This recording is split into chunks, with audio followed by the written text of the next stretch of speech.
Hi എല്ലാവർക്കും A2Z പുതിയൊരു job information വീഡിയോയിലേക്ക് ഒരിക്കൽ കൂടി സ്വാഗതം. ഇന്നത്തെ പറയാൻ പോകുന്നത് സെൻട്രൽ ഗവൺമെൻറ് കീഴിൽ ജോലി ആഗ്രഹിക്കുന്ന ആൾക്ക് വേണ്ടിയിട്ട് ഇപ്പോൾ പുതിയ റിക്രൂട്ട്മെൻറ്റ് നോട്ടിഫിക്കേഷനുമായി മിനിസ്ട്രി ഓഫ് സയൻസ് ആൻഡ് ടെക്നോളജിക്ക് കീഴിലുള്ള National Institute of Animal Biotechnology പുതിയ റിക്രൂട്ട്മെൻറ്റ് ഇറക്കിയിട്ടുണ്ട്.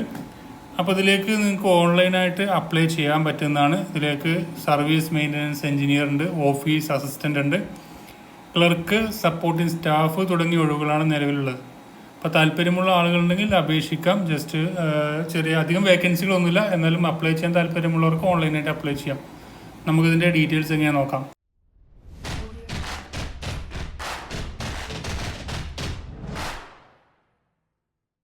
ഇപ്പം നാഷണൽ ഇൻസ്റ്റിറ്റ്യൂട്ട് ഓഫ് അനിമൽ ബയോടെക്നോളജിയാണ് ഇത് വരുന്നത്. കേന്ദ്ര ഗവൺമെൻറ് കീഴിലുള്ള മിനിസ്ട്രി ഓഫ് സയൻസ് ആൻഡ് ടെക്നോളജിക്ക് കീഴിലുള്ള ഒരു സ്ഥാപനമാണ് ഈ ഒരു national Institute of Animal biotechnology. അപ്പോൾ ഇതിലേക്ക് അപ്ലൈ ചെയ്യാൻ വേണ്ടി ഡയറക്റ്റ് റിക്രൂട്ട്മെൻ്റ് ആണ്. ഇതിലേക്ക് സ്ഥിര നിയമനമായിരിക്കും ഉണ്ടായിരിക്കാം.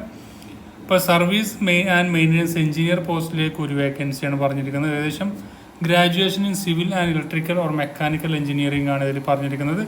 അതുപോലെ 3 വർഷത്തെ അതിലേക്ക് എക്സ്പീരിയൻസും പറഞ്ഞിട്ടുണ്ട്. ഇതിലേക്ക് 35 വയസ്സ് വരെയുള്ളവർക്കാണ് അപ്ലൈ ചെയ്യാൻ പറ്റുക. പിന്നെ ഓഫീസ് അസിസ്റ്റന്റ് വിഭാഗത്തിലേക്ക് അപ്ലൈ ചെയ്യാം. അതിലേക്കും ഡിഗ്രിയാണ് പറഞ്ഞിരിക്കുന്നത്. അതിലേക്ക് 35 വയസ്സാണ് ഏജ് ലിമിറ്റ് പറഞ്ഞിരിക്കുന്നത്. അതിലേക്കും എക്സ്പീരിയൻസ് പറഞ്ഞിട്ട് അക്കൗണ്ട്സ്, അതുപോലെ സ്റ്റോർസ്, പർച്ചേസ് ഒരു അക്കാദമിക്കിന് ഗവൺമെൻറ് ഓർഗനൈസേഷൻ, റെപ്യൂട്ടഡ് ഓർഗനൈസേഷനിലോ അല്ല അതുമായി ബന്ധപ്പെട്ട എക്സ്പീരിയൻസ് ഉള്ളവർക്കാണ് അതിലേക്ക് അപ്ലൈ ചെയ്യാൻ പറ്റുക. പിന്നീട് ക്ലർക്ക് വിഭാഗത്തിലേക്ക് നിങ്ങൾക്ക് +2 ആണ് മിനിമം ക്വാളിഫിക്കേഷൻ. 25 വയസ്സാണ് മാക്സിമം ഏജ് ലിമിറ്റ്.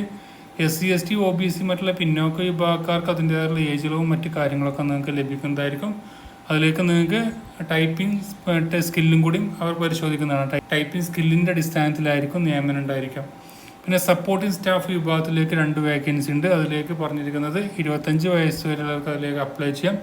അതിലേക്ക് any graduate from A recognised institute or university with 5 years of working knowledge and experience ആണ് ഇൻ അഡ്മിനിസ്ട്രേഷൻ, അതുപോലെ establishment or accounts or stores or purchase, അതുമായി ബന്ധപ്പെട്ട ക്വാളിഫിക്കേഷനാണ് ഇതിലേക്ക് പറഞ്ഞിരിക്കുന്നത്. അപ്പോൾ ഇത്രയും വേക്കൻസികളാണ് ഇതിലേക്ക് പറഞ്ഞിരിക്കുന്ന വേക്കൻസികൾ. Service and maintenance engineer 1 post, office assistant 2 post, പിന്നെ clerk 2 post, supporting staff 2 post, അങ്ങനെയാണ് വേക്കൻസികൾ വന്നിരിക്കുന്നത്. അപ്പോൾ ഇതിലേക്ക് ഇനീഷ്യലി പ്രൊമോഷൻ പീരീഡ് 2 വർഷമായിരിക്കും ഉണ്ടായിരിക്കുക. അതിന് ശേഷം നിങ്ങൾക്ക് സ്ഥിര നിയമനമായിരിക്കും ഉണ്ടായിരിക്കുക. അപ്പോൾ ഇതിൻ്റെ അപ്ലൈ ചെയ്യാനുള്ള ലിങ്ക് താഴെ കൊടുക്കുന്നുണ്ട്. ഇതിലേക്ക് അപ്ലൈ ചെയ്യാൻ വേണ്ടിയുള്ള ആപ്ലിക്കേഷൻ ഫീസ് ജനറൽ വിഭാഗത്തിന് 200 രൂപയും SC ST OBC വിമൺ കാൻഡിഡേറ്റ്സിന് 100 രൂപ മാത്രമായിരിക്കും ആപ്ലിക്കേഷൻ ഫീസ് ഉണ്ടായിരിക്കുക.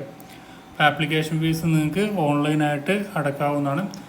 അതുപോലെ തന്നെ എങ്ങനെയാണ് അപ്ലൈ ചെയ്യേണ്ടതെന്നൊക്കെ അറിയാൻ വേണ്ടി താഴെ ഇതിൻ്റെ ഡീറ്റെയിൽ ആയിട്ടുള്ള നോട്ടിഫിക്കേഷൻ കൊടുക്കുന്നുണ്ട്. അത് നോക്കാം.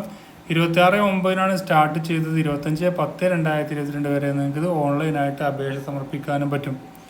അപ്പോൾ മാക്സിമം ഫ്രണ്ട്സിലേക്കൊന്ന് ഷെയർ ചെയ്യുക. ഡെയിലിത്തുള്ള അപ്ഡേഷൻസ് ഒക്കെ നിങ്ങൾക്ക് ഉടനെ ലഭിക്കാൻ ചാനൽ ഫോളോ ചെയ്യാത്ത ആളുകൾ ഇപ്പോൾ തന്നെ ഫോളോ ചെയ്യുക.